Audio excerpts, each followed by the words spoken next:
தமிழ்நாட்டுல எல்லாமே சேஞ்ச் ஆயிடுச்சு. உங்க நகையையும் சேஞ்ச் பண்ணுங்க. உங்க பழைய நகைக்கு கிராமுக்கு 150 ரூபாய் கூடுதலா வாங்கி புது நகை எடுத்துக்கோங்க. அதே கம்மி சேதாரம் தான் உங்க லலிதால மட்டும்தான். ஆச்சி கொழுக்கட்டை மாவு வந்தாச்சு. ஆச்சி கொழுக்கட்டை மாவிற்கு கொழுக்கட்டை அச்சை கேட்டு வாங்குங்கள். ஹாலிடேஸ்னாலே அது நம்ம ஜிடி ஹாலிடேஸ் தான். GT Holidays, South India's #1 travel brand. You know you are special when you're with GT Holidays. Nakkheeran நேயர்களுக்கு வணக்கம். இன்று நம்முடன் கருத்துக்களை பகிர்ந்து கொள்ள இணைந்திருக்கிறார் அரசியல் புசகர் பால்கி அவர்கள். வணக்கம் சார். வணக்கம். நக்கீரன் ஆசிரியர் குழு மற்றும் வாசகர்களுக்கு பால்கியின் அன்பு வணக்கங்கள். பரந்தூர் விமான நிலையம் அந்த திட்டம் கைவிடப்படுகிறது என 110 விதியின் கீழ் முதலமைச்சர் அறிவித்தார். அதன் தொடர்ச்சியாக நேற்றுக்கும் அது குறித்து அவையில் பேசப்பட்டது. அது எப்படி பார்க்குறீங்க? இந்த பரந்தூர் விமான நிலையம் ரத்து செய்யப்பட்டதுனால விவசாயிகள் மகிழ்ச்சி அடைஞ்சிருக்கிறாங்க. விவசாயிகள் நேரில் முதலமைச்சர் சந்தித்து நன்றி தெரிவிச்சிருக்கிறாங்க. அந்த நெற்பயிர்களோடு கொடுத்து நன்றி தெரிவிச்சிருக்கிறாங்க. விவசாயிகளுக்கு இது மிகப்பெரிய மகிழ்ச்சி. கூட்டணி கட்சிக்காரங்களும் மார்க்சிஸ்ட்டு இவங்கெல்லாம் அவங்களும் மகிழ்ச்சி தான் அப்படின்லாம் சொல்கிறாங்க சில பேர். எப்படி பார்க்குறீங்க? 110 விதியின் கீழே அதிகபட்சமான அறிவிப்புகளை தொடர்ந்து வெளியிட்டு ஒரு மிகப்பெரிய புரட்சியை யார் ஏற்படுத்தினான்னு சொன்னா புரட்சி தலைவி ஜெயலலிதா அம்மா அவங்க தான். பின்னாலேயே அரசு ஊழியர்களும் அதிகாரிகளும் மற்ற ஆட்களும் என்ன கேட்பாங்கன்னா, என்ன சட்டமா போட்டாங்க, 110 தானே அறிவிச்சிருக்காங்க, சட்டம் ஆகட்டும் பார்க்கலாம் சார் அப்படின்னு அதிமுக ஆட்சி இருக்கும்போது ஒரு விவாதம் பொதுமக்கள் மத்தியில அரசு ஊழியர்கள் மத்தியில, குறிப்பா நீங்க போய் மனு மாவட்ட ஆட்சியர் தலைவர்கிட்ட கொடுத்தாலே முந்தா நேரத்து இப்படி ஒண்ணு சொல்லியிருக்காங்க சார், இப்படி ஒண்ணு ஏற்பாடு ஆயிருக்குன்னு சொன்னா, சார் அது 110 அறிவிப்பாங்க சார், வரும்போது பார்க்கலாம் சார்னு சொல்ற கலெக்டரே நாங்க பார்த்திருக்கோம். கிட்டத்தட்ட அதற்கு நிகராக பல விஷயங்களை விவாதமின்றி 110 எடுத்தேன் கவிழ்த்தேன் என்று அறிவிப்பதில் இந்த அரசு 100 நாள்ல கொஞ்சம் முன்னால போகுது. 110 விதி வரும்போது நமக்கு ஆஹா வந்துவிச்சே அப்படின்னு ஒரு மகிழ்ச்சியை ஷேர் பண்ற மாதிரி இருந்தாலும், இப்ப அவர் அறிவிச்சிருக்கிறது கோடிக்கணக்கான மக்களுக்கு லாபமா, ஒரு சில முதலாளிகளுக்கு லாபமா அப்படின்னு கணக்கு வச்சு பாத்தீங்கன்னு சொன்னா மக்களுக்கு ஒரு லாபமா இருந்த மாதிரி தெரியல. நீங்க ஆரம்பிக்கும் போது கேள்வியிலே சொன்ன மாதிரி சென்னையை சுற்றி இருக்கக்கூடிய சர்வதேச விமான நிலையம் பரந்தூரில் கட்டப்படுவது குறித்து இரு கருத்துக்கள் இருக்கு. ஒண்ணு, விளைநிலங்களை எடுத்து அந்த விளைநிலத்துக்கான காசு போன கவர்மெண்ட் கொடுப்பதுல அவங்களுக்கு சில லாபம் இருந்தது. அதாவது திமுகவுக்கு சேர்ந்த சில பினாமி ஆட்களுக்கு அந்த பகுதியில நிலங்கள் இருந்த காரணத்தினால அல்லது அந்த பகுதி செல்வாக்கா போறதுனால திமுக பலனடையும் என்ற விவாதம் மேல இருந்தது. பல விவசாய சங்கங்கள் எதிர்த்தாங்க. மார்க்சிஸ்ட் கட்சி உட்பட அதை எதிர்த்தது. நம்ம எதிர்த்ததுடைய நோக்கம் ஒன்னே ஒண்ணுதான், விளைநிலங்களை பாழ்படுத்தி ஏற்கனவே இருக்கக்கூடிய விளைச்சலுக்கு கேடு விளைவிக்க கூடாது என்பதுதான் விவசாய சங்கங்கள் கம்யூனிஸ்ட் பார்வையில பேசுறது. ஆனா இப்ப அறிவிச்சிருக்கக்கூடிய அந்த பரந்தூர் சப்ஜெக்ட அவர் அது ஒரு பிரிஸ்டீஜ் இஷ்யூவாவே தமிழகத்தினுடைய முதலமைச்சர் எடுத்துக்கிட்டார். என்ன காரணம்னா, பொது வெளியில முதல்ல இறங்கி பேசின இடம் பரந்தூர் சப்ஜெக்ட் தான். அப்ப இந்த பரந்தூர் சப்ஜெக்ட அவங்க ரத்து செய்யப்படுகிறது என்று இன்னைக்கு சொல்லும் போது 2 விதமான நிதி சுருக்கலுக்கு தமிழக அரசு மாட்டிக்கும். ஒண்ணு, அதிகபட்சமான நிலம். இப்ப நீங்க சௌமியா அன்புமணி பேசும்போது தொழில்துறை அமைச்சர் தலையிட்டு சில தகவல்கள் சொல்றது கூட பரந்தூர்ல இருக்கக்கூடிய ஆட்களுக்கு கொடுத்த காசும் NLCக்கு நிலம் கொடுத்த ஆட்களுக்கு காசு கொடுத்ததும் அவர்களை கவனித்ததும் மலைக்கும் மடுவுக்கும் உள்ள வித்தியாசம். NLC சப்ஜெக்ட் விளைச்சல் நிலத்தை எடுத்து வாரிசுகளுக்கு வேலை கொடுக்கறேன்னு சொல்லி காசு அதிகமா கொடுக்கறேன்னு சொல்லி அடிமாட்டு விலைக்கு எடுத்து ஏமாற்றப்பட்ட விவசாயிகள் NLCல. பரந்தூர்ல அப்படி இல்லை. கிட்டத்தட்ட சர்வதேச விமான நிலையத்தை உடனே கொண்டு வர வேண்டும் என்று போன ஆட்சி வேலை செஞ்சது. அந்த நிவாரணங்களையும் அதிகமா கொடுத்தது. அவங்க அதுல பலனடைஞ்சாங்க. இப்போ 2 விதமான ஆட்கள் ஒண்ணு, நஷ்டஈடு கொடுத்த ஆட்கள் விவசாயிகளுக்கு அந்த நஷ்டஈடு திருப்பி வாங்கி கொடுக்க முடியுமா? கொடுக்க முடியாது. கிட்டத்தட்ட 97% ஆட்களுக்கு அது கொடுக்க முடியாது என்று தங்கம் தென்னரசு ஆதாரங்களோட பட்டியலிடுறார். மாறாக அந்த இடத்துல வேற தொழில் செய்யலாம்னு சொல்லி நம்முடைய தொழில்துறை அமைச்சர் சொல்றாங்க. வேற தொழில் செஞ்சு அந்த இடம் நாசமா போறதுக்கு ஏன் விமான நிலையமே இருக்கக்கூடாது? விவசாயிகளுக்கு அந்த இடத்தை எடுத்திருக்க கூடாது. இப்ப அந்த விவசாயிகளுக்கு அந்த இடம் திருப்பி கொடுக்கணும். இதுதான் அங்க இருக்கக்கூடிய மேலோங்கிய கருத்துக்கள். ஆனா பரந்தூர் சப்ஜெக்ட்ல இந்த அரசு மேல போனாலும், போன அரசு அதுல தோல்வி அடைந்தாலும், அங்க திருப்திகரமான ஒரு சூழல் என்பது இடம் கொடுத்தவனுக்கும் இல்லை, அரசுக்கும் இல்லை.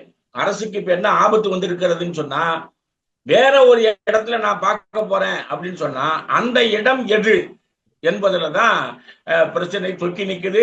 அது நீங்க பாத்தீங்கன்னு சொன்னா, நமக்கு பின்னால வந்த ஆந்திரா 2 இடத்துல விமான நிலையம் கட்டுறேன்னு சொல்லி 2 விமான நிலையத்துக்கான காசையும் வாங்கி அந்த மக்களுக்கு நிறைய நல்லது செஞ்சிட்டார் சந்திரபாபு நாயுடு. அதற்கு முன்னால இருந்து பேசப்பட்டதுதான் பரந்தூர். சரி, பரந்தூர் வேணாம், வேற ஒரு இடத்துல சர்வதேச விமான நிலையம் நமக்கு வேணும்னு சொன்னா, தென்னிந்தியாவிலேயே அதிகபட்சமான சர்வதேச விமானங்களை பயன்படுத்திய சென்னை நிலையம் இப்ப பெங்களூருக்கும் ஆந்திர மாநிலத்துக்கும் அதிகபட்சமான விமானங்களை கொடுத்து விட்டு சர்வதேச லெவலில் தமிழ்நாடு ஏமாந்து இருக்கிறது என்பதுதான் இந்த பொது வெளியில நம்ம பார்க்க போறோம். சரி, மற்ற விஷயங்கள் நீங்க ஏற்கனவே தேர்தல் கால வாக்குறுதியில சொல்லி கிட்டத்தட்ட இந்த 6 சிலிண்டர் என்பது 3 சிலிண்டராக நிபந்தனையோடு வரும்போது, இன்னைக்கு பாத்தீங்கன்னு சொன்னா பிரச்சாரத்துக்கு போகும்போது பப்ளிக் கிட்ட இருந்தே அது எப்படி சார் 6 சொல்லி 3 ஆக்கலாம் என்று எதிர்கேள்வி. அவங்க சொல்லி இருக்கக்கூடிய நிபந்தனை பாத்தீங்கன்னா, ஒரு செக்யூரிட்டிக்கு கூட அந்த சிலிண்டர் கிடைக்காது. 18,500 ரூபாய் மினிமம் வேஜ் பாரு செக்யூரிட்டி. அப்ப கிட்டத்தட்ட 20,000 ரூபாய்க்கு உள்ளவங்களுக்கு கிடைக்காதுன்னு சொன்னீங்கன்னா, அவங்க வீட்டுல வேலைக்காரமா வந்து அவங்க வீட்டுக்காரமா ஒரு இடத்துல போய் வேலைக்கு போயிட்டு வந்துட்டாங்கன்னு சொன்னா 22,000 ரூபாய் சம்பளம் வந்துடும். சோ செக்யூரிட்டி சம்பளத்துக்கு போறவனுக்கே இல்லைன்னு சொன்னா, அரசு சொல்லி இருக்கக்கூடிய 1.25 கோடி மக்களுக்கு இந்த சிலிண்டர் எப்படி, இதற்கு பேர் எப்படி அன்னபூரணி திட்டம் என்று வைக்க முடியும்? 6 சிலிண்டர் சொல்லி அது இலவசமாக இருந்தால் ஓகேன்னு சொல்லி அன்னபூரணின்னு வைக்கலாம். நீங்க அதை 50% ரிடக்ஷன் பண்ணி அன்னபூரணின்னு சொன்னீங்கன்னா அது அறுபட்ட பூரணி தான், அன்னபூரணி கிடையாது. அன்னபூரணியை 2ஆ உடைச்சி அறுபட்ட பூரணியா நீங்க அறிவிச்சிருக்கீங்க. பெரிய அளவுக்கு மக்கள் மத்தியில் அது எதிர்ப்பாதான் வந்திருக்கிறது. அதே மாதிரி அந்த வெற்றி பயண திட்டமும் பாத்தீங்கன்னா, சொன்னது ஒண்ணு செஞ்சது ஒண்ணு, சொன்னது ஒண்ணு செஞ்சது ஒண்ணு. செஞ்சது என்னன்னு பாத்தீங்கன்னா, அந்த மாவட்டத்திற்குள் எந்த அலுவலகம் எந்த வாகனமும் நீங்க போலாம். ஆனா நீங்க என்ன சொன்னீங்க, சென்னையில ஒரு அம்மா கிளம்புனாங்கன்னா கன்னியாகுமரியினுடைய திருவள்ளுவர் சிலையை இலவசமாய் பார்ப்பதற்கான வாய்ப்பு உண்டுன்னு தேர்தல் நேரத்தில் சொல்லிட்டு, இப்ப மாவட்டங்களுக்கு மாவட்டம் அதை இறங்கி போறது என்பது ஒரு பெரிய முணுமுணுப்பை ஏற்படுத்தி இருக்கிறது. ஆனா நீங்க பாருங்க, இந்த தாய்மாமன் சீர்திட்டத்துல 2 ஜுவல்ல லூட்டிங் அடிக்கிறதுக்கு ஏத்த மாதிரி ஏற்பாடு பண்ணி எல்லாருக்கும் அதுல கொடுப்பதுல இருக்கக்கூடிய ஒரு வெளிப்படைத்தன்மை என்பது அந்த மோதிர திட்டத்துல விவாத பொருளா மாறி இருக்கு. அப்ப இந்த அரசு 110 விதியின் கீழே வேகம் காட்டினது அந்த கார் பிரச்சனைக்கு தான் வேகம் காட்டினாங்க. மீதி எல்லாமே 2 கட்சிக்கும் இடையில நடக்கக்கூடிய லாவணி கச்சேரி தான். அதாவது நீ யோக்கியமா நான் யோக்கியமா என்று ஆதவ் அர்ஜுனாவும் KN நேரு போன்றவர்களும் பேசிக்கொள்ளக்கூடிய ஏற்பாடு நேரடி ஒளிபரப்பா இருக்கிறதுனால மக்களுக்கு மிகப்பெரிய ஒரு முணுமுணுப்பை உருவாக்கி இருக்கிறது. இந்த சட்டமன்ற நிகழ்வுகளை ஏன் பார்க்க வேண்டும் என்ற எண்ணம் 50%க்கு மேல வந்துருச்சு. கிட்டத்தட்ட லேடிஸ் எல்லாம் பாக்குறாங்கன்ற ஒரு கருத்து முதல்ல வந்தப்போ, அது என்ன சார் எப்ப பார்த்தாலும் சண்டை போட்டு இருக்கிறாங்க, ஆதவ் அர்ஜுனாவும் KN நேரு அவர்களும் சண்டை போடுறதுதான் பெரிய நேரத்துல நடக்குது. அப்போ விவாதம் அரசியல் சிந்தனையை கீழே தள்ளி இருக்கு. 4 அமைச்சர்கள் எப்ப பார்த்தாலும் பிரச்சனையை பேசி பிரச்சனைக்கு பதிலாக பிரச்சனையை நெகட்டிவாக மாற்றுகிறார்கள். அதை வேடிக்கை பார்த்து சிரிப்பவராக தமிழக முதல்வர் இருப்பது தமிழக சட்டமன்ற நிகழ்வுகளுக்கான அந்த பாரம்பரிய வரலாற்றை இழந்து போயிருக்கிறது. அதனால தமிழக அரசு உடனடியாக இதில் தலையிட்டு முறையாக தமிழக விவாதங்கள் சரியாக இருப்பதற்கு 2 கட்சிகளையும் வழிநடத்தக்கூடிய பிரபாகரன் அவர்கள் செயல்பட வேண்டும். அவர் அமைச்சர்களுக்கு பயந்து அமைச்சர்கள் யாருமே இவர் சொல்லுவதை கேட்காமல் போய் அதை விட்டு ஆப்போசிட் கட்சியில சில நேரம் கண்ணடிச்சு சில நேரம் அமைதியாயிருன்னு சொல்லி போவது சபாநாயகர் மேல இருக்கக்கூடிய நல்ல எண்ணத்தையும் கூட நாசமாக்குகிறது. ஆகவே தமிழகத்தினுடைய அரசியல் எழுச்சியை சரியாக கொண்டு செல்வதற்கு திட்டமிட வேண்டும் என்பதுதான் அரசியல் சிந்தனையாளருடைய கருத்து. 100 நாள்ல நீங்க அறிவிச்சிருப்பது மக்களுக்கு சொன்னதும் செய்ததும் வெவ்வேறு என்பதனால் மிகப்பெரிய ஏமாற்றத்தை அடைந்திருக்கிறார்கள். பணக்காரர்களான அந்த நகைக்கடைக்காரர்கள் மகிழ்ச்சியோடு இருந்திருக்கிறார்கள். அதுலயும் சிண்டிகேட் அமைச்சதை சில பேர் வியாபாரிகள் கூட எதிர்க்கிறார்கள். சோ சிண்டிகேட் அமைக்காம முறைப்படி வெளிப்படைத்தன்மையோட அந்த நிகழ்ச்சியும் நடந்திருக்க வேண்டும். இவையெல்லாம் நம் கண் முன்னால் நடந்திருக்கக்கூடிய சொன்னதும் செய்ததும், சொன்னது ஒன்று செய்தது வேறு என்ற சிந்தனையை தான் ஏற்பாடு செய்திருக்கிறது. அந்த பரந்தூரை பற்றி பேசும்பொழுது தொழில் வளம் எப்படி வளரும் அப்படின்னா எல்லான்னு கேட்டப்ப இல்லை நாங்கள் மாற்று யோசனை வச்சுட்டு வரோம் அப்படின்லாம் அவங்க சொன்னாங்க. இப்போ மாற்று பரந்தூர் விமான நிலையம் அமைக்கப்பட இருந்ததில் அந்த ரத்து செஞ்சுட்டாங்கல்ல, அந்த இடத்துல ஏதாவது சிப்காட் கொண்டு வருவாங்களா, இல்லை வேறு அதுக்கு ஈக்குவலான தொழில் ஏதாவது கொண்டு வருவாங்களா? அப்படி அரசு செயல்படுத்த முன்னுச்சுன்னா அதுக்கு எதிராக மக்களை திரட்டி நான் போராடுவேன் அப்படிங்கிறாரு அன்புமணி. அவருடைய எம்எல்ஏவும் நேற்று பேசியிருந்தாங்க. நீங்கள் ஒரு இலக்கு வச்சுருக்கீங்க, இந்த அளவுக்கு பொருளாதாரத்தை உயர்த்துவோம்னு சொல்லிட்டு, விமான நிலையம் இல்லாமல் அது உயர்த்த முடியாது அப்படிங்கிறாரு. அதே நேரத்தில் இந்த கைவிடப்பட்டதில்லை. அப்போ விஜய் என்ன சொல்லியிருந்தாரு, நாட்டுடைய வளர்ச்சி அதுக்கு விமான போக்குவரத்து இதெல்லாம் வேணுங்கிறது தெரியாமல்ல, எல்லாத்தையும் அறிஞ்சவன் தான் நான் அப்படிங்கிறாரு. எப்படி இதை புரிஞ்சுக்கிறது? தமிழக வெற்றி கழகத்தினுடைய தொழில்துறை அமைச்சருக்கு அதுல அனுபவம் இல்லாம இருக்கலாம். ஆனால் இந்த தொழில்துறையில கோலோச்சி நிர்வாகத்துறை இருக்கு பாருங்க, அவங்க ரொம்ப ஆட்டு தான் பரந்தூருக்கான இடத்தை தேர்வு செய்தார்கள். அந்த சப்ஜெக்ட் நல்லா போயிட்டு இருந்தது. இப்போ நம்ம அங்க நீங்க சிப்காட்டை கொண்டு வந்தீங்கன்னா விமான நிலையத்திற்கான இடம் கொடுத்தலும் சிப்காட்டுக்கான இடம் கொடுத்தலும் நம்ம தமிழகத்தினுடைய பெருமையை மேல கொண்டு போவாது, கீழே கொண்டு போயிடும். விவசாயிகளுக்கு அந்த நிலத்தை ஏன் விடுங்கதான் போராட்டத்தினுடைய கருத்தா இருந்தது. விவசாயிகள் வாங்கின காசை திருப்பி கொடுத்தாங்கன்னு சொன்னா விவசாய நிலமா அதை பயன்படுத்துமான்னு கேட்டா பயன்படுத்த முடியும். ஆனா அரசு கொடுப்பதற்கான தயார் நிலையில இருக்குதா என்பது பாலிசி டிசிஷன். அதுல முதலமைச்சரும் பேசல, சொல்லி பாருங்க. அந்த மாதிரிதான் அந்த பதிலு. அன்புமணி ராமதாஸ் அவர்கள் சொன்ன ஒரு பாயிண்ட் சரியானது. அந்த சென்னையினுடைய பள்ளிக்கரணையினுடைய ஏற்பாட்டில் சூழலியல் சீர்கேடுகள் அதிகமாக உள்ள ஆசியாவின் முதல் இடத்தில் பரந்தூருக்கு பதிலாக வேற ஒரு தொழிற்சாலை வந்ததுன்னா அது சென்னையினுடைய மாண்புகளை மிகப்பெரிய அளவுக்கு பாதிக்கும். சூழல் வல்லுநர்களோட இப்ப நீங்க சுற்றுப்புற சூழல் இயக்கம், அவர் அந்த சுற்றுச்சூழல் குரூப் ஒண்ணு இருக்கு, சுந்தரராஜன் தலைமையில இயங்கக்கூடியவங்க, அவங்க எல்லாம் ஆல்டர்னேட் இடம் சொன்னாங்க. அப்ப அந்த அரசு எடுத்துக்கல. இப்ப அவங்க பேசக்கூடியது என்னன்னா பரந்தூர் திட்டம் இல்லை என்பது மகிழ்ச்சி, ஆனா வேற ஒரு இடத்துல வந்தா அந்த இடத்துலயும் இந்த பாதிப்பு என்பது இருக்கும்னு அவங்க சொல்றாங்க. அப்போ ரொம்ப பொறுமையா தமிழக அரசு இந்த விஷயத்துல தலையிடணும். ஏதாவது ஒண்ணு யாருக்காவது கொடுத்து அந்த இடத்தை மாத்திக்கலாம்னு சொல்லி தொழில்துறை அமைச்சர் சொன்னது ஆரோக்கியமான பதில் அல்ல. சரியான திசை வழியில சென்னையினுடைய இமேஜை மேல கொண்டு போவதற்கு திட்டமிட வேண்டும். ரொம்ப வல்லுநர்களோட கலந்து பேசி முடிவு அறிவிக்கப்பட வேண்டிய இடம் தான் அது. அவையில் விவாதம் நடந்தது இல்லை. அப்போ செங்கோட்டையன் பேசும்போது இன்னும் 10 பேர் வர இருக்கிறாங்க, இடைத்தேர்தலில் நாங்கள் தான் வெற்றி பெறுவோம் அப்படின்லாம் சொல்கிறாரு. ஒரு சட்டசபையிலே இப்படி பேசலாமா அவர் அப்படின்லாம் கேள்வி எழுப்புறாங்க. அது விவாதம் எடப்பாடி ஏஞ்சி பேசினார், இன்னும் எல்லோரும் ஏஞ்சி பேசினாங்க, இந்த பக்கம் பேசினாங்க. உடனே அவை முன்னவர் இதை தவிர்த்துருக்கலாம் அப்படிங்கிற வார்த்தையெல்லாம் சொன்னார் சபாநாயகர்.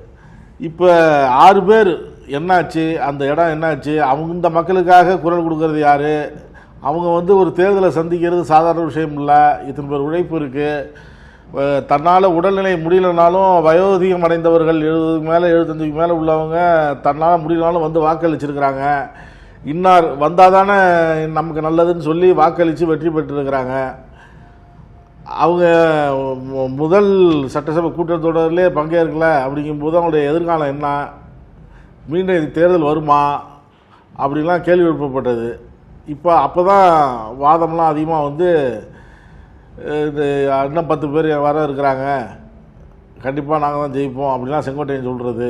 எப்படி பார்க்குறீங்க? தேர்தல் ஆணையம் இந்த தேர்தலை நிறுத்தி வச்சிருக்கு. தேர்தல் ஆணையத்தினுடைய விசுவாச உழைப்புக்கு தான் உங்களுக்கு சாய்குமார் தலைமைச் செயலாளரா பதவி உயர்வு பெற்று தமிழகத்திற்கு வேலைக்கு வந்திருக்கிறார்.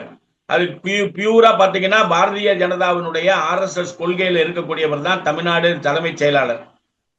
கிட்டத்தட்ட அதிகார வர்க்கத்துல ஒரு குரூப் ஏதாவது ஒரு கேப்ல ஒன்றிய அரசினுடைய திட்டங்களை உள்ள நுழைப்பதற்கு தயாராக இருக்கக்கூடிய சூழல்ல சட்டசபைக்குள்ள சபாநாயகர் தொடக்க காலத்தில் இருந்தது போல் பின்னால் இல்லை. குறிப்பா மிகப்பெரிய சீனியர் ஜெயலலிதா அம்மையாருடைய அமைச்சரவையிலேயே விசுவாசமாக செயல்பட்டவர் செங்கோட்டையன். அவர் பேசின 2 விஷயத்துல அவர் மேல எல்லா கட்சிகளும் சேர்ந்து ஒரு உரிமை மீறல் பிரச்சனையை கொண்டு வந்திருந்தால் கூட சரியாக இருந்திருக்கும். என்ன அவர் செஞ்ச தப்பு? 3 விஷயம். 1, ரேஷன் அரிசி நாய் பூனை அதுதான் சாப்பிடும்னார். அது மக்களை இழிவுபடுத்தக்கூடிய செயல்னு கம்யூனிஸ்ட் கட்சி ஆட்கள் மற்ற ஆட்கள் குற்றம் சாட்டினாங்க. அது அப்படியே அந்த விவாதத்துல மழுங்கி போயிடுச்சு. மக்களை மிக மோசமாக பேசுகின்ற பக்குவம் இல்லாத வார்த்தைகளை அவரு வெளியிட்டது தவறானது. அது 1. 2வது, மதிமுகவில் இருக்கக்கூடிய ஆட்களை நாங்க சரியா கொண்டு வந்து சேர்த்திருக்கணும், அதுல தோல்வி அடைஞ்சிட்டோம்னாரு. மதிமுக ஆட்களை ரீடைன் பண்ணி திமுக வச்சுக்கிச்சு, இல்லைன்னா நாங்க கொண்டு வந்திருப்போம்னு சொல்றது குதிரை பேரத்திற்கு நேரடியாக சாட்சி சொல்லக்கூடிய பதில் தான் அது. எஸ், அவங்க 2 பேரும் நாங்க இங்க கொண்டு வந்திருப்போம் அப்படின்னு சொன்னாரு. சபாநாயகர் என்ன செஞ்சிருக்கணும்? அவர் மேல எப்படி நீ இப்படி சொன்னன்னு கேள்வி கேட்டிருக்கணும். எதிர்ப்புகள் வந்த போது அந்த பதிலையும் அவர் ஒழுங்கா கேட்கல. யார் கேட்கல? சபாநாயகர் கேட்கல. இப்போ அது இல்லாம கூடுதலா என்ன செய்யறாரு? உங்களுக்கு ஒன்றும் பிரச்சனை இல்லைங்க, இந்த 6 இடத்துக்கு சட்டமன்ற தேர்தல் தேவையில்லை, நாங்க இன்னும் கொஞ்ச நாள்ல ஒரு 10 பேரை கொண்டு வந்துருவோம்னு சொல்றது ஒப்புதல் வாக்குமூலம் தானே. எந்த கட்சியிலிருந்தும் ஒரு ஆளை அவர் போய் பதவி ஏற்பதற்கு முன்னாலேயே உங்களுக்கு சாதகமா கொண்டு வருவது குதிரை பேர் இல்லாம வேற என்ன பேரும்? இதுக்கு வழக்கு மன்றம் வேற. வழக்கு மன்றத்துல நம்முடைய ஜனநாயகத்தை கிழிக்கிற மாதிரி சில ஆட்கள் பேசுறாங்க. இந்த ஏற்கனவே இருக்கக்கூடிய கரூர் சப்ஜெக்டுக்கு ஆதவ் அர்ஜுனாவும் விஜய் அவர்களும் போகவில்லை என்று ஃபைன் போடுறான் சட்டத்துறை. அப்ப ஃபைன் போடுறப்போ போய் நின்று நம்முடைய ஜனநாயகத்தை காக்க வேண்டிய முதல்வர் குழு அதை செய்யல. அப்ப நீங்க தமிழ்நாடு சட்டமன்றத்திற்குள்ள இன்னைக்கு இருக்கக்கூடிய முக்கியமான பிரச்சனை என்னன்னா, சபாநாயகர் நெறி தவழாமல் இருப்பதிலிருந்து மாறி இருக்கிறார். சபாநாயகர் தொடர்ந்து பேசுகின்றது எதிர்கட்சிகளை மட்டுப்படுத்ததான் பயன்படுகிறது. நீங்க மதுரையில இருக்கக்கூடிய அந்த முஸ்தபா அவர் பேசும்போது சரித்திரத்திற்கு எதிரான கருத்துக்களை சொல்றார்.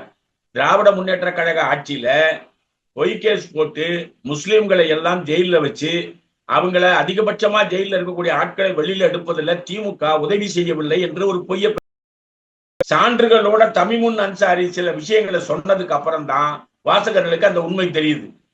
தமிமுன் அன்சாரி சில விவரங்களை கூடுதலா சொல்லுவதற்கு நேரம் கொடுக்க வேண்டிய சபாநாயகர் அதை கொடுக்காமல் இருப்பதும், முஸ்தபா அழுவும் போது அதை அனுமதிப்பதும் சபாநாயகர் சமமாக நடக்கிறார் என்பதை ஏற்றுக்கொள்ள முடியவில்லை. அதோட மட்டுமல்ல, நீங்க ஒட்டுமொத்தமான தமிழ்நாடு சட்டமன்றத்துல இதுவரைக்கும் இருக்கக்கூடிய விஷயங்களில் இருந்து நேரடி ஒளிபரப்பு இருக்கும் போது அந்த சப்ஜெக்ட்ல சபாநாயகர் எல்லா கட்சிக்கும் சமமான வாய்ப்பை கொடுப்பதற்கு பதிலாக மதுரையில முஸ்தபா ஏன் ஜெயித்தார், மொத்த குவாரியையும் ஒரு அமைச்சர் கைக்குள்ள வச்சதுனால அவர் இந்த சட்டசபைக்குள்ளே வர முடியவில்லை என்று ஒரு குற்றச்சாட்டு பெயர் சொல்லாமல் பேசப்படுகிறது ஆதவ் அர்ஜுனால. ஆதவ் அர்ஜுனா நடுவுல பேசி பம்புக்கு இழுக்கக்கூடிய வேலையும், நிர்மல்குமார் அந்த பரந்தூர் சப்ஜெக்ட்ல ஜி ஸ்கொயர் மால் சப்ஜெக்ட பேசி வம்பாக்கினதும் தமிழ்நாடு சட்டசபையில விவாதங்கள் அண்ணா காலத்திலிருந்து, கலைஞர் காலத்திலிருந்து, ஸ்டாலின் காலத்திலிருந்து வரலாறுகளை பேசுவதிலிருந்து மாறுபட்டு வம்புக்கு இழுக்கக்கூடிய வேலையாக மாற்றப்படுகிறது. 3 பேர் தான் இந்த வேலையை செய்யறாங்க. அந்த 3 பேர்ல ஒருத்தர் ராஜ்மோகன், இன்னொருத்தர் நம்முடைய ஆதவ் அர்ஜுனா, இன்னொருத்தர் நிர்மல்குமார். இந்த 3 பேரையும் பாரபட்சமாக ஃபுல்லா பேச விட்டுட்டு வேடிக்கை பார்ப்பது தமிழ்நாடு சட்டமன்றத்தினுடைய நேரடி ஒளிபரப்பில் தமிழக அரசுக்கு தான் கெட்ட பேர் வரும், திமுகவுக்கு கெட்ட பேர் வரவே வராது. ஆகவே பாரபட்சமின்றி ஒளிபரப்பினால் நேரடி ஒளிபரப்பு சரி, பிரச்சனைகளில் தோல்வி என்பதை மூடி மறைக்க வம்பு இழுக்கக்கூடிய ஆட்களை அதிகம் பேச அனுமதிக்க கூடாது சபாநாயகர் என்பதுதான் மக்கள் கருத்தாக இருக்கிறது. இப்போ சார், விவசாயிகளுக்கு ஒன்றுனா முதல்வர் வந்து முன்னாடி நிற்பார், விவசாயிகளுக்கு தான் முதல் குரல் கொடுப்பாரு அப்படின்னு இவங்க சொல்கிறாங்க. இப்போ பரந்தூரில் மட்டும் போனார், பார்த்தாரு, அதனால் முதல்ல இதை செய்கிறாரு ஒரு அப்படின்னு சொல்கிறாங்க. இங்கே டெல்டா மாவட்டங்களில் விவசாயிகள் தண்ணீர் இல்லாமல் அந்த குருவை பிடித்து சம்பாவுக்கு என்ன பதில் அப்படிங்கிறாங்க. ரெண்டாவது அந்த முழு இதை இப்பவும் சொல்கிறாங்க, போராடிக்கிட்டு தான் இருக்கிறாங்க, முழு கடனையும் சொன்னபடி தள்ளுபடி பண்ணுங்க அப்படின்னு சொல்லி.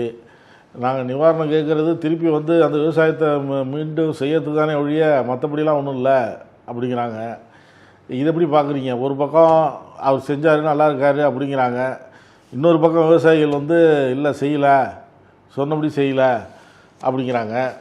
அப்புறம் அந்த நெல் கொள்முதல் நிலையங்களில் லஞ்சம் பெறப்படுகிறது, மூட்டைக்கு 50 ரூபா 40 ரூபான்னு சட்டசபையிலே படித்தார் உணவுத்துறை அமைச்சர். இப்போ இன்றைக்கி காலையில் கூட ஒரு செய்தி ஒரு தொலைக்காட்சியில் ஓடிச்சிச்சு, பண்ருட்டி பக்கத்தில் நெல் கொள்முதல் நிலையம் பிஎன் பாளையமா, அந்த இடத்துல ஒரு மூட்டைக்கு 50 ரூபா வாங்குறாங்க, செக்யூரிட்டியே உள்ளே போகும்போது 500 300 400 வாங்கிட்டு தான் இருக்கிறாரு. சில நாட்கள் நாளாயிடுச்சு, முளைச்சி போச்சு, திருப்பி எடுத்துகிட்டு போகிறோம், வேறு வழி இல்லை அப்படின்னு விவசாயிகள் அந்த இதுலேயே பேசுகிறாங்க. தொலைக்காட்சியில் அந்த பதிவே அப்படியே ஓடுது. இது சட்டமன்றத்தில் முந்தைய ஆட்சி காலத்தில் வாங்கப்பட்டது அப்படிங்கிறாரு. சரி, நான் அப்போவே சொன்னார், நீங்களும் ஒரு இடத்துக்கு போனீங்க, உங்கள்கிட்ட அதை சொல்கிறாங்க, இப்போவும் அதை வச்சு தாவக்காட்சின்னு தானே வாங்குறாங்க அப்படின்லாம் சொன்னார். இல்லை நடவடிக்கை எடுக்கப்பட்டது அப்படின்னு சொல்கிறாரு. ஆனாலும் அந்த குற்றச்சாட்டு விவசாயிகள் வச்சுக்கிட்டு தானே இருக்கிறாங்க. இதை எப்படி பார்க்குறீங்க? அந்த நிவாரணம் அதை எப்படி பார்க்குறீங்க? கடுமையான மன உளைச்சல்ல கிட்டத்தட்ட குருவையினுடைய அந்த மொத்த நெல்லையும் இழந்து வாடுகின்ற விவசாயிகள் தான் நாகப்பட்டினம் வரைக்கும். மார்க்சிஸ்ட் கட்சியினுடைய கே பாலகிருஷ்ணன் அவர்கள் நாகப்பட்டினம் மாவட்ட ஆட்சியர் அலுவலகத்தை ஒரு 6 நாளைக்கு முன்னாடி இழுத்து பூட்டிட்டாங்க. கிட்டத்தட்ட ஒரு 1000த்திற்கும் அதிகமான விவசாயிகள் அங்க போய் வச்ச கோரிக்கை என்னன்னா, நீங்க எங்களுக்கு பயிர்க்கடன் தள்ளுபடி சொன்னீங்க, நாங்க ஏற்கனவே வாங்கின கடன் உள்ள வங்கிக்கு போய் கேட்கும்போது எங்களுக்கு விவரமான உத்தரவு வரவில்லை என்று தகவல் சொல்லியிருக்காங்க. உடனே நாங்க மாவட்ட ஆட்சியர் அலுவலகம் போனோம். மாவட்ட ஆட்சியர் அலுவலகத்துல பொறுத்திருங்கள் வந்துவிடும் சொன்னாங்க. இந்த பொறுத்திருந்தல் ஒரு 3 நாள் 4 நாள் கழிச்சு போகும்போதும் எந்த முன்னேற்றமும் இல்லை. இது மட்டுமல்ல, நான் ஏற்கனவே வாசகர்களுக்கு சொன்னது மாதிரி வங்கியில் வாங்கினா சொசைட்டில உண்டா, சொசைட்டில வாங்கினவங்களுக்கு வங்கியில உள்ளது எடுபடுமா? இந்த 2 கேள்விக்கும் இதுவரைக்கும் வங்கி அதிகாரிகளுக்கும் சொசைட்டி செக்ரட்டரிஸுக்கும் இந்த தமிழ்நாடு அரசு வேளாண்மை துறையின் மூலமாக எந்த பதிலும் தரவில்லை. அப்ப என்ன அர்த்தம்? இந்த குறுவையில இருக்கக்கூடிய பாதிப்பு ஒரு பக்கம், வாங்கின கடன் தள்ளுபடி என்பது போன தடவை நமக்கு 30% ஆட்களுக்கு தான் கிடைக்கும்னு சொன்னோம். 10% ஆட்களுக்கு கூட அது கிடைக்காமல் அவங்க மேல எதிர்பார்த்துக்கிட்டு இருக்காங்க. அதாவது கூட்டுறவு வங்கிகள் கூட கூட்டுறவுத்துறை அமைச்சர் மூலமா, வேளாண் துறை அமைச்சர் மூலமா ஏதாவது வரும் விவசாயிகளுக்கு உதவி செய்யலான்னு தான் பாக்குறாங்க. அதில் எந்த முன்னேற்றமும் இல்லை. அந்த ஆர்ப்பாட்டத்துல பேசும்போதே ஒரு தோழர் என்ன சொன்னாருன்னு சொன்னா, கார்களுக்கு கொடுத்த முக்கியத்துவம் விவசாயிகள் கடனுக்கு கொடுக்கவில்லை. மாற்றுத்திறனாளிகளுக்கு 6000 ரூபாய் கொடுக்குறான் நம்ம இதுல ஆந்திராவில, தெலுங்கானால 5000 ரூபாய் கொடுக்குறான், டெல்லியில 5000 ரூபாய் கொடுக்குறான். இந்த அரசு கொடுக்கும்னு சொல்லி தேர்தல் காலத்துல சொன்னீங்க, இது வரைக்கும் கொடுக்கல, 1500 ரூபாய் மட்டும் கொடுக்குறீங்களே, இது சரியான்னு கேள்வி கேட்கறாங்க. அந்த மாற்றுத்திறனாளிகள் நலத்துல பேசக்கூடிய அமைச்சர் கூட அந்த சப்ஜெக்ட ஒண்ணுமே சொல்லல. அப்போ மக்கள் கேட்கிற சாதாரண கோரிக்கைக்கு கூட செவி மடுக்கிற தன்மை இந்த அரசிடம் இல்லை. குறுவை சப்ஜெக்ட்ல நீங்க ஒரு 30-40 இடத்துல அந்த நெல்லை வாங்கி வைப்பீங்கன்னு அவங்க எதிர்பார்த்தாங்க. நீங்களும் அறிவிச்சீங்க, அதாவது தற்காலிகமா சில இடத்த எஃப்சிஐ கிட்ட இருந்து நாங்க வாங்க போறோம், சிவில் சப்ளைஸ்ல காலியா இருக்கக்கூடிய இடத்த பயன்படுத்த போறோம்னு சொன்னீங்க. பட்ஜெட் விவகாரத்திலோ நடவடிக்கைகளிலோ அது ஏதும் இல்லாதனால, மழையும் ஏற்கனவே ஒழுங்கா வராததுனால நீங்க கேட்கிற ஈரப்பதத்துல விவசாயி கொடுக்க முடியல. ஆகவே விவசாயிக்கு அவனுக்கு நம்ம உதவி செய்ய முடியலன்னு கதையை மூடுறீங்க. எதனால இந்த மாதிரி வந்ததுன்னு சொன்னா, அவன் பாதிப்படைஞ்ச போது அவனுக்கு நிவாரணம் கொடுக்கணும், நிவாரணத்துல தோல்வி. ப்ரொக்யூர்மெண்ட் ஆஃப் பேடி, அந்த நெல்லை வாங்கி வைப்பதில் சுறுசுறுப்பு காட்டணும். போன ஆட்சி தான் அந்த மாதிரி செஞ்சாங்கன்னு சொன்னீங்க, நீங்களும் பண்ணல. அதை வாங்கி வைக்கிற இடத்துல 40 ரூபாய் சமாச்சாரம், 40 ரூபாய் வாங்குறாங்க 50 ரூபாய் வாங்குறாங்கன்றது விவாதமா வருது. உங்க ஆட்சியில் என்ன இருந்தது, எங்க ஆட்சியில் தான் இருந்தது. பிரச்சனை 40 ரூபாய் வாங்குற சமாச்சாரம் மட்டும் இல்ல, 40 ரூபாய் வாங்கக்கூடாது, இடைத்தரகர் வேலை கூடாது, சரியாக விவசாயிகளுக்கு உதவ வேண்டும். இந்த சப்ஜெக்ட்ல விவாதம் போகாம அந்த 40 ரூபாயில விவாதம் போய் பிரதானமான கோரிக்கையினுடைய அந்த அறிவிப்பு என்பது இந்த அரசு செய்யாமல் இருப்பது விவசாயிகள் மீதான மேலும் ஒரு தாக்குதல். ஏற்கனவே ஆதார விலை கொடுக்காம சென்ட்ரல் கவர்மெண்ட் நம்மளை கீழே போட்டு மிதிக்கிறான். மழை என்பது பொய்த்து போய்விட்டது. பொய்த்த காரணத்தினால உதவி செய்ய வேண்டிய அரசு, மாநில அரசும் போச்சுன்னு சொன்னா ஒரு விவசாயி எத்தனை இடத்துல அடி வாங்குவான். ஆகவே விவசாயிகளுக்கு கொடுக்க வேண்டிய அந்த சப்ஜெக்ட்ல அக்கறை காட்டாத அரசு தான் இந்த அரசு. வேற பிரச்சனைகள்ல வேற சமாச்சாரமா அக்கறை காட்டுறாங்க. அது இன்னும் கொஞ்சம் கோபத்தை விவசாயிகளுக்கு வர செய்யுது. நீங்க இந்த சிறு குழு தொழில திருப்பூர்ல மூடப்பட்ட பிரச்சனையை விவாதத்திலே கொண்டு வரல. அந்த விவாதம் என்பது, அந்த துறை மீதான விவாதம் என்பது ஆரோக்கியமாவே வரவே இல்லை. அப்போ தேர்தல் காலத்துல சொன்னது எல்லாமே இங்க நடக்காது என்ற சிந்தனைக்கு தான் வாசகர்கள் அல்லது வாக்காளர்கள் போறாங்க. அப்படி இருப்பது இந்தியாவினுடைய விவசாயத்துக்கு மிகப்பெரிய ஆபத்தை உருவாக்கும்.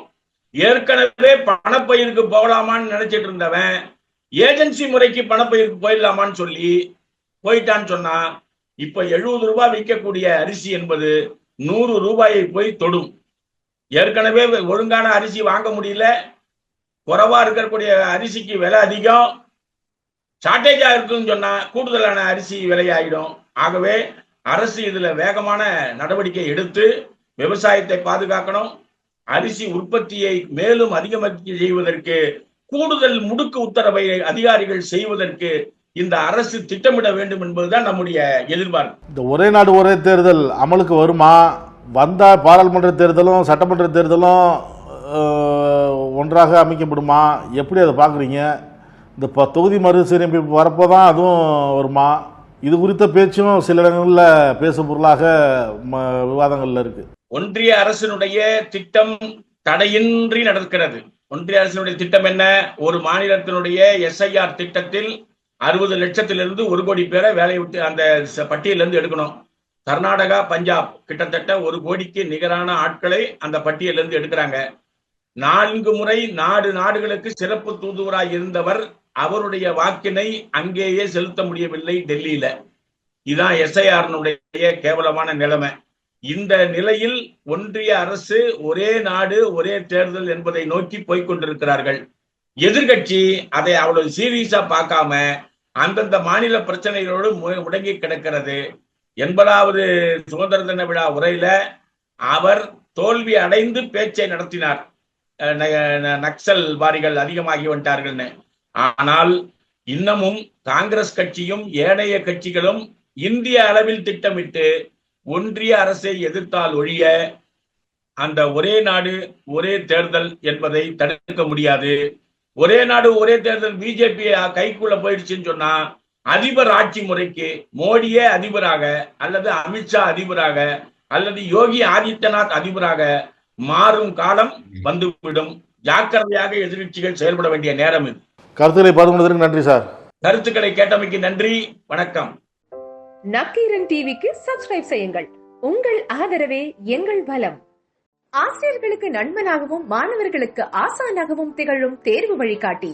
ஒவ்வொரு பாடத்திற்கும் அனுபவமிக்க ஆசிரியர்களின் துல்லியமான தெளிவான விடைகள். CNC இருக்கு, தேர்வு பயம் எதற்கு? இது தீரன் பப்ளிஷிங் ஹவுஸ் விற்பனை வெளியீடு.